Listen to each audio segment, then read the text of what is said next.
dan tangan berada sejajar dengan lutut.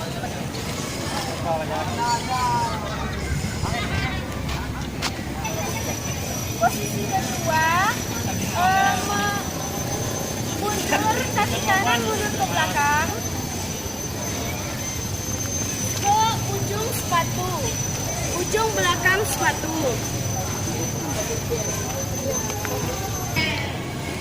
Ketiga, menaikkan pinggul ke atas melebihi kepala dan pandangan masih menghadap ke depan.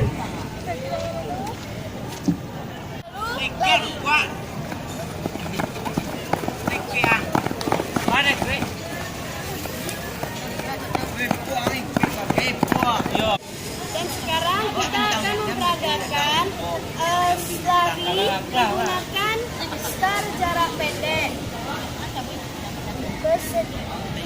Jarak pendek. Bersedia. Siap. Ya.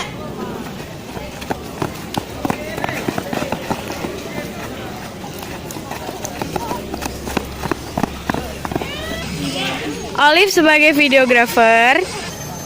Sekian dari kami.